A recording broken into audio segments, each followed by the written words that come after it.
महाराष्ट्र राज्याच्या राजकारणात गेल्या महिन्याभरापासून चर्चेत असलेले आणि फरार असलेले शिंदे सेनेचे आमदार तथा मंत्री भरत गोगावले यांचे पुत्र विकास गोगावले अखेर आज पोलिसांना शरण आलेत.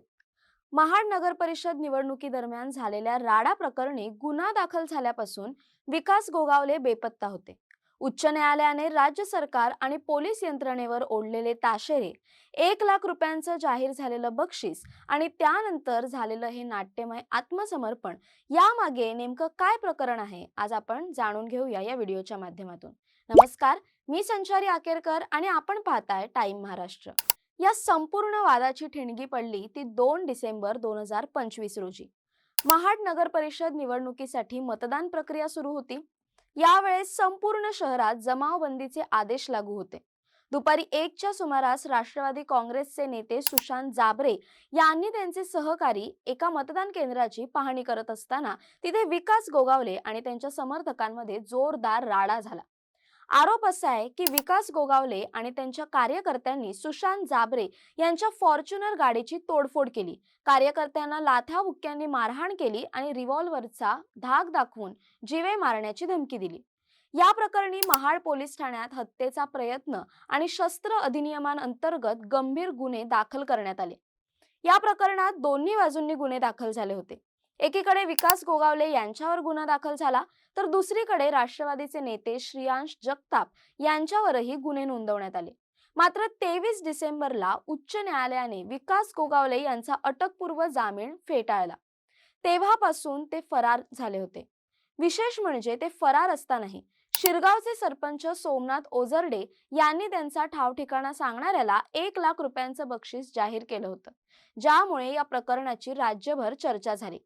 विकास गोगावले सापडत नसल्याने मुंबई उच्च न्यायालयाने राज्य सरकारला अक्षरशः धारेवर धरलं.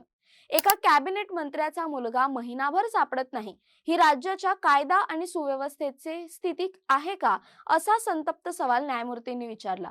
मुख्यमंत्री इतके हतबल आहेत का की ते आपल्या मंत्र्यांच्या मुलाला हजर करू शकत नाहीत, अशा शब्दांत न्यायालयाने तीव्र नाराजी व्यक्त केली होती. इतकंच नाही तर मंत्र्यांचा मुलगा काही स्पेशल सिटीजन नाही असं म्हणत न्यायालयाने शुक्रवारी सकाळी 11 वाजेपर्यंत शरण येण्याचे आदेश दिले होते, अन्यथा कठोर कारवाईचा इशारा दिला होता. त्यासोबतच शिवसेना ठाकरे गटाचे खासदार संजय राऊत यांनी देखील या प्रकरणी मुख्यमंत्री देवेंद्र फडणवीस यांच्यावरती ताशेरे ओढले. ते नेमकं काय म्हणाले होते ते आपण पाहूया. महाराष्ट्राच्या कॅबिनेटमधील एक मंत्री भरत गोगावले यांचा मुलगा फरार आहे. त्याच्यावरती तुम्ही प्रश्न का विचारत नाही? फार गंभीर गोष्ट आहे. महाड नगरपालिकेच्या निवडणुकीत अटेम्प्ट टू मर्डर एका काँग्रेसच्या कार्यकर्त्याला ज्या पद्धतीनं त्यांच्यावर हल्ला केला ठार मारण्यासाठी, आणि पोलीस यंत्रणा त्यांना मदत करत राहिली. हायकोर्टानं त्यांचा अटकपूर्व जामीनसुद्धा फेटाळला. म्हणजे प्रकरण गंभीर आहे ना. मंत्र्यांची मुलं, मंत्र्यांचे भाऊ यांना खून केले किंवा दरोडे टाकले, चोऱ्या केल्या, भ्रष्टाचार केला,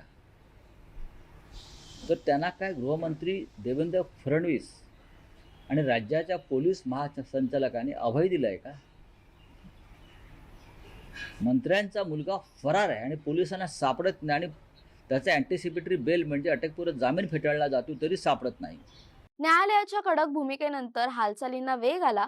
आज सकाळी 10च्या सुमारास विकास गोगावले कोणालाही कानोकान खबर लागू न देता महाड पोलीस ठाण्याच्या मागच्या दाराने आत शिरले आणि पोलिसांसमोर शरण आले. न्यायालयाच्या आदेशानुसार आज त्यांच्या अटकपूर्व जामीन अर्जावर सुनावणी देखील होणार आहे. सध्या महाड पोलीस ठाण्याबाहेर मोठा पोलीस बंदोबस्त तैनात करण्यात आला असून थोड्याच वेळात त्यांना न्यायालयात हजर केलं जाईल.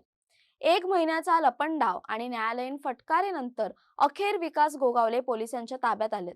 आता न्यायालयाच्या सुनावणीत त्यांना जामीन मिळतो की त्यांची रवानगी पोलीस कोठडीत होते, याकडे संपूर्ण महाराष्ट्राचं लक्ष लागून राहिलंय. सत्तेतील मंत्र्यांच्या मुलांवर जेव्हा गुन्हे दाखल होतात तेव्हा कायदा सर्वांसाठी समान असतो की नाही, याची एक मोठी परीक्षाच म्हणावी लागेल. दरम्यान या सर्वाबद्दल तुमचं काय मत आहे, कमेंट करून नक्की कळवा. तसेच अशा नवनवीन व्हिडिओसाठी टाइम महाराष्ट्राला सबस्क्राईब करा. धन्यवाद.